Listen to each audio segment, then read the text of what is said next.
Now, our scripture reading is found in John chapter 5, verses 1 to 17. And I would like you to stand and then let's read this together. John chapter 5, verses 1 to 17. Let's begin. After these things, there was a feast of the Jews, and Jesus went up to Jerusalem. Now in Jerusalem, by the sheep gate, there is a pool which in Hebrew is called Bethesda, having 5 porticos. In these porticos lay a multitude of those who were sick, blind, limping, or paralyzed. Now a man was there who had been ill for 38 years. Jesus, upon seeing this man lying there and knowing that he had already been in a condition for a long time, said to him, "Do you want to get well?" Well, the sick man answered him, "Sir, I have no one to put me into the pool when the water is stirred up. But while I am coming, another steps down before me." Jesus said to him, "Get up, pick up your pallet, and walk." Immediately the man became well, and picked up his pallet and began to walk. Now it was a Sabbath on that day. So the Jews were saying to the man who was cured, "It is a Sabbath, and it is not permissible for you to carry your pallet." But he answered them, "He who made me well was the one who said to me, 'Pick up your pallet and walk.'" They asked him, "Who is the man who said to you, 'Pick it up and walk'?" But the man who was healed did not know who it was, for Jesus had slipped away while there was a crowd in that place.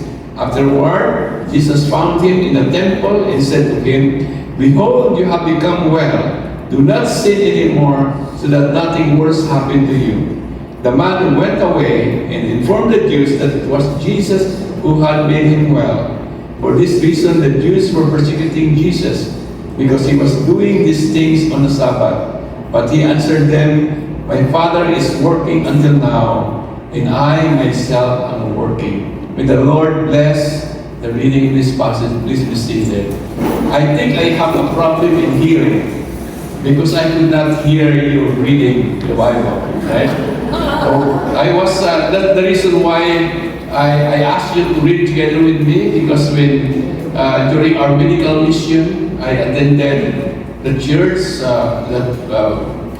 Hope Christian Center in our church, and we practice reading together, and the room is really loud. Everybody is engaged reading. So I hope I don't have hearing problem next Sunday. Now, when you look around at the people you meet in your workplace, in your neighborhood, in the streets, the church, what do you see? Do you see impressive people who have it all together? Or do you see hurting people? You know, so many people are hurting nowadays and in need of comfort. Troubled people in need of peace. Sick people who need healing. The unemployed who need jobs. Health workers who need protection, etc. And you know, our prayer meeting lists are getting longer. But many concerns are not in our prayer list because they are considered lesser hearts. And some are not, doesn't want anybody to know, their struggle. Some are lonely, some are discouraged, some are exhausted, etc. But in the face of that, the Word of God has good news. Jesus said in Matthew chapter 11, 28 to 30, "Come to me, all you are weary and burdened, and I will give you rest. Take my yoke upon you and learn from me, for I am gentle and humble in heart, and you will find rest for your soul." This is not to say that Jesus will heal every problem or sickness immediately if we just have enough faith. Because Jesus said clearly that we will have trouble in this world. Jesus said, in this world you will have tribulation, but be of good cheer, because I overcome the world. Jesus can resolve life's serious problem if we trust Him. In some cases, Jesus may resolve the problem immediately, even miraculously. In others, He grants the power to endure the difficulty and triumph over it. You know, the healing of the lame man at the pool of Bethesda, recorded in our text in John chapter 5, verses 1 to 17, you know, is a dramatic example of Jesus' wondrous power. It's a proof of how powerful the Lord Jesus Christ is. Here was a man who had been unable to walk for 38 years. He had been a burden to many people. He probably had little sense of self-worth. But Jesus had compassion on him. Jesus had pity on him and healed him. And it's one of the few times the Bible records Jesus healing someone He was not asked to do so. This lame man did not ask Jesus to heal him. And Jesus did it, even though he was not, the lame man did not ask him. Now let's see how Jesus motivated this man to become a candidate for healing, because the same prerequisites are necessary for us today. Not only for healing, but also to resolve some of our problems. First, the man needs to determine what he wants. Now, Jesus in verse 6, upon seeing this man lying there, and knowing that he had already been in that condition for a long time, 38 years, said to him, do you want to get well? Well, that sounds like an absurd question, right? Of course, this man wanted to get well. You would not ask a starving man, do you want food? Would you? But it was a very valid question. For there are people who, if given an opportunity for healing, might actually wanted to remain sick. Right now, they are free of some unpleasant responsibilities. They don't need to get up early in the morning to put up with the traffic and going to work. And they get sympathy by complaining about their sickness. You know, I know a man, he doesn't belong to our church, who pretended to be sick for many years so that he could collect disability money from the government and ask for financial help from his working wife. They're divorced. So one of his strategy, because his wife earned a lot of money, is to pretend sick so that the salary equalization is more than he earned if he worked full-time. So the wife, in order to survive, have not only to have to take a second job, because it's not enough for her and his two children. Because of his laziness, he abused the welfare system, intended to help those who are disabled and incapable of supporting themselves. And even, you know, he makes, he pay back his wife by extracting money from her. Dave Rivor, a disabled Vietnam veterans, tells a young man in 1960s who did not want to be drafted. So, he had all his teeth pulled out to make himself unfit for military service. But when he took his physical examination, he was declared unfit because of his flat feet. He doesn't need to take out his teeth because he is already unfit for military service. So when Jesus asked, "Do you want to get well?" He seems to be saying to this lame man, you have friends who bring you here every day, and you have developed friendship with others, beggars, who come here regularly. If I heal you, your life will do a complete reversal. You will be expected to get a job and relate to people on a different basis. Are you ready for that change? Do you really want to get well? That's a question we may need to answer as well. What do you want? Well, the first step of gaining something is to decide it. Zig Ziglar says he looked into a mirror one day and realized he needed to lose a lot of weight. He wanted to get in shape. So as an incentive, he put a picture of a thin man on the refrigerator door. There are, all kinds of gimmicks offered as motivation for dieting. You can purchase soundtracks that laugh at you as you open the refrigerator. That's saying, "Fatso."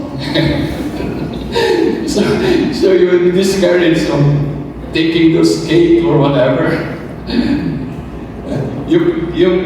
But Ziglar wanted positive reinforcement. So he put a picture of what he wanted to look like on the refrigerator.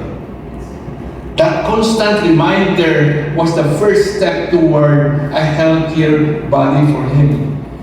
Dr. Merton Mayer have written a book about overcoming depression entitled "Happiness is a Choice."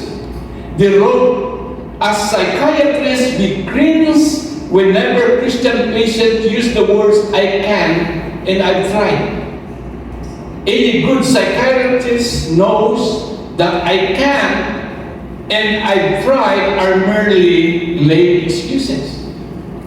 We insist that our patient stop saying 'can' and say 'won't' instead.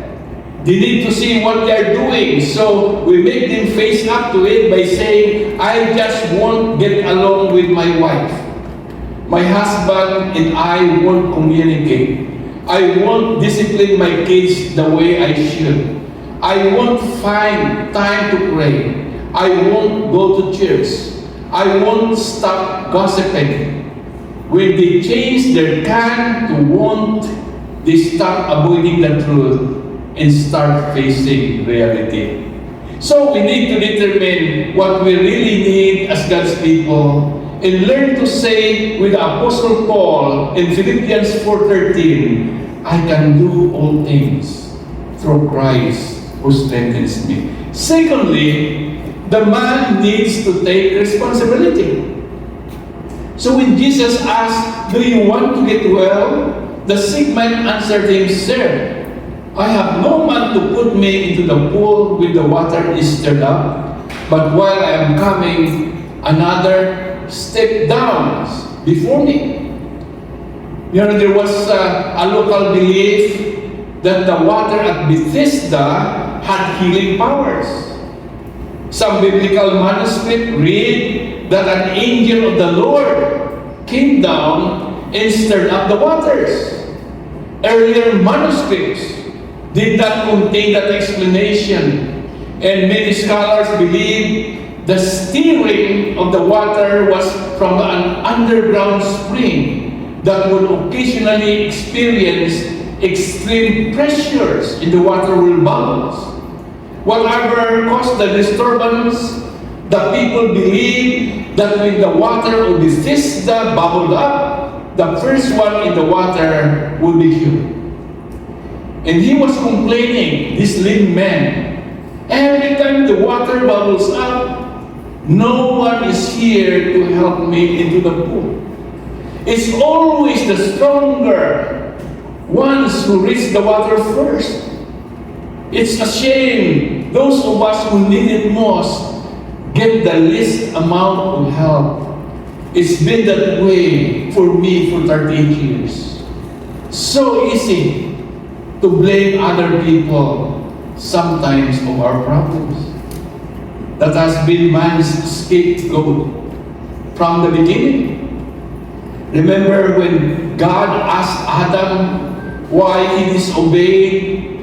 Adam explained, "The woman you gave me persuaded me to eat the forbidden fruit." When Moses asked his brother Aaron why he permitted the Israelites to worship the golden calf, Aaron said, "The people pressured me to do something since you were gone so long, Moses. They wanted gods like the Canaanites. I just threw their jewelry into the fire and came the golden calf." What an excuse, man. Because Moses went to Mount Sinai and it took too long. And the people thought that Moses will not come back. So they make a golden calf. Blame the people. Blame Moses for taking so long. Blame the Canaanites and blame the fire even. But don't blame me, Moses. When Pilate was forced to decide for Jesus, he said, "I wash my hands of this matter. Jesus is yours. Do with him as you please, but I am innocent of this whole matter." People do the same thing today. How often do you hear people say like, "I stopped drinking if my wife would quit nagging me. I work harder, but no one appreciates, my effort at my workplace. My manager did not even say thank you to me or recognize my effort. I made better grades at school, but my teacher doesn't like me, so I don't bother to study hard." King William of Potsdam once visited a prison in England. Now every prisoner brought before him claimed to be innocent and pleaded for a pardon, except for one prisoner who admitted that he is guilty of the crime that he was charged. And King William said to the warden, "Get this guilty man out of the prison because he corrupts all these innocent men." Did you get it? He pardoned the guilty one because he might corrupt all the innocent prisoners in the prison. And the man wasn't free. We have such a difficult time saying, sometimes I'm responsible. We blame heredity sometimes for our problem. Well, it's genetics. It's genetics that I'm losing my hair now. So, we blame the environment, circumstances. I'm a victim of circumstances.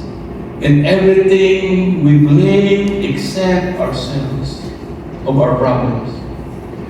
Yet what the Lord wants is for us to accept responsibility for our own behavior that causes the problem. Romans chapter 14 verse 12 says, "Each of us will give an account of himself to God someday." Heredity and environment play a part in influencing us. Our upbringing, our culture play a part. It influences us. But we can rise above that if we want to.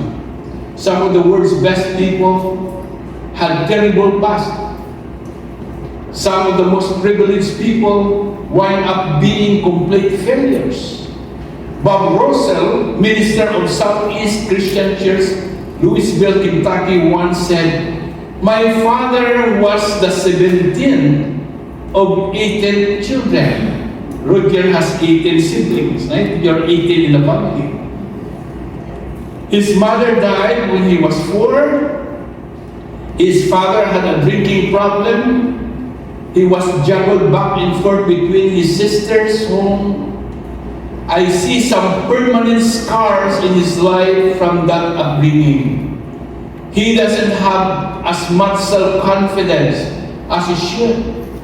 But my father is one of the most gentle, the most faithful, the most generous, the most compassionate people I know. I never heard him blame his parents or appear bitter about his circumstances, about his upbringing. He is proof that you can rise, above your past. Maybe it's time to take personal responsibility and quit blaming mom and dad or an ex-spouse or a relative who abused you in some way. And say with the old spiritual song, it's me, O Lord, standing in the need of prayer. Not my brother, not my sister, but it's me, O Lord, standing in the need of prayer. Thirdly, the man needs to respond in faith. Jesus said in verse 8, Jesus said to him, "Get up, pick up your pallet and walk." Immediately, the man became well and picked up his pallet and began to walk. Jesus frequently required a dedicated effort on the part of a person requesting healing. Not always, but often. Jesus required a response of faith before that he would heal. He said, for example, to the 10 lepers, "Go, show yourself to the priest." And as they went, they were healed. Jesus said to the man with a withered hand, "Stretch forth your hands." And when the man responded in faith, his hand was healed. Jesus put clay on the eyes of a blind man and said, "Go, wash in the pool of Siloam." When he responded in faith and washed, he could see. Jesus said to this man, "Pick up your mat and walk." And when the man responded in faith, he was healed at once. Notice the 4 characteristics of Jesus Christ's healing power.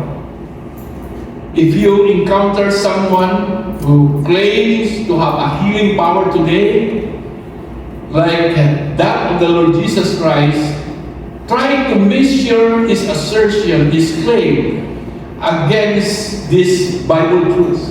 First, Jesus' healing was instantaneous. It was never gradual healing that took place later.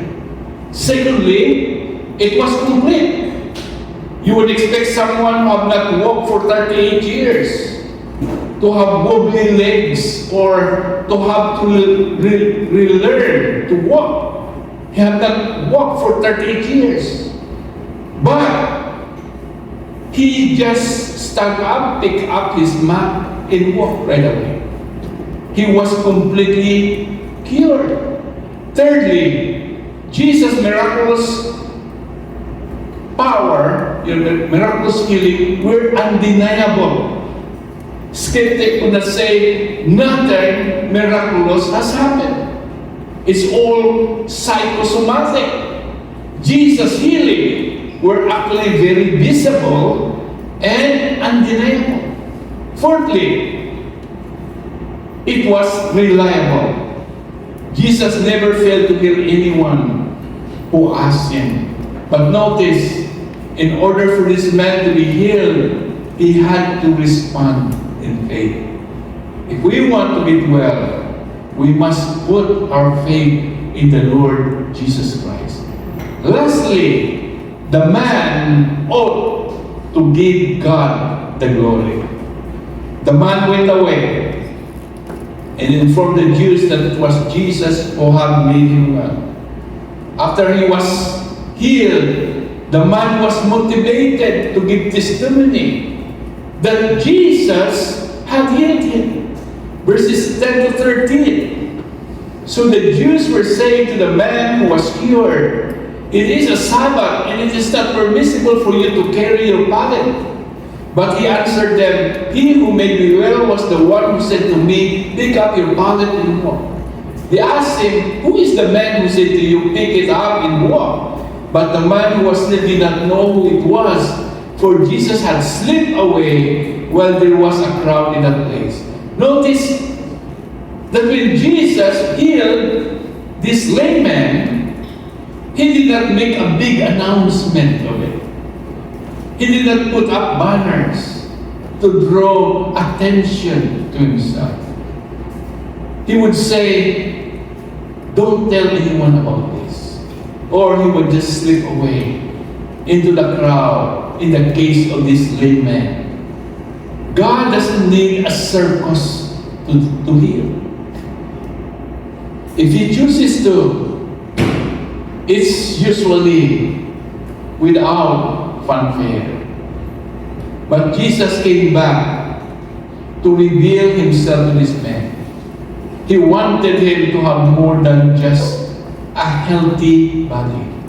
He wanted the formerly lame man to be healthy spiritually as well.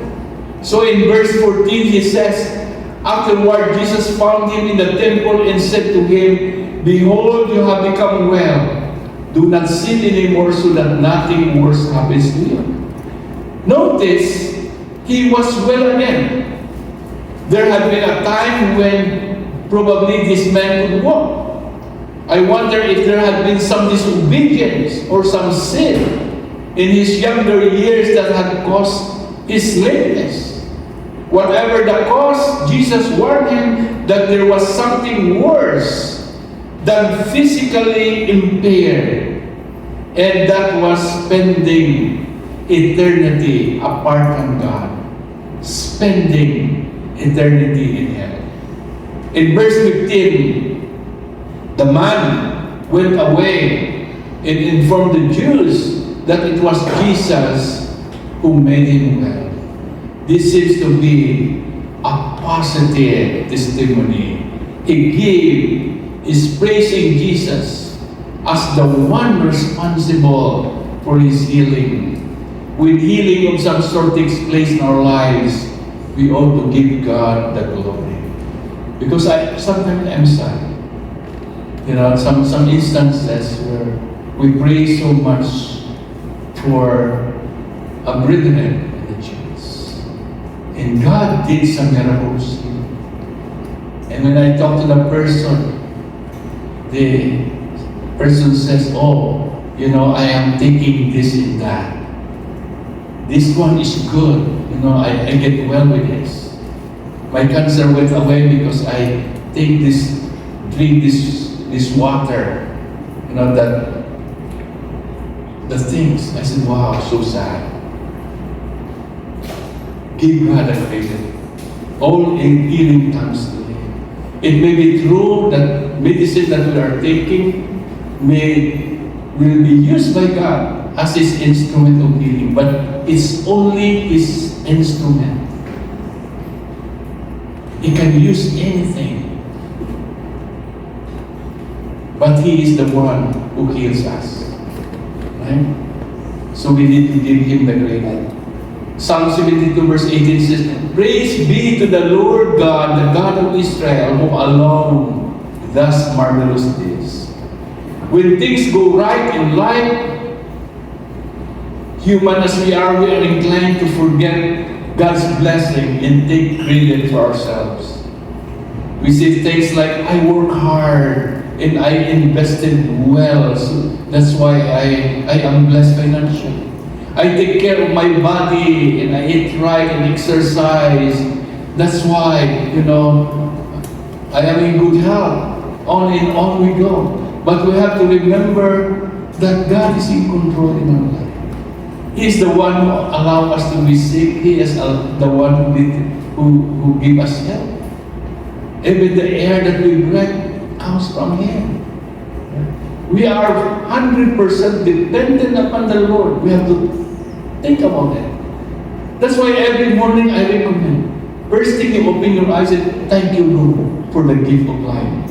Because that night, millions of people did not wake up. Millions of people died every day worldwide. And every time you woke up in the morning, you need to thank God for another day that He gave you. You know, there's a story about a woodpecker. You know a woodpecker, right? A bird that was picking away a very huge tree. I think he's gonna make a hole, make it a nest, just picking. Suddenly, a bolt of lightning struck the tree, and it split from top to bottom. It split in half. That's it. And the woodpecker, you know, by luck, was not hit by the lightning, but he flew off in a flash. Minutes later, he returned with other woodpeckers. Pointing to the tree, he said proudly, "There it is. Look at what I did. I split that big tree. How powerful I am. I split the big tree in half. Any one of you can do that."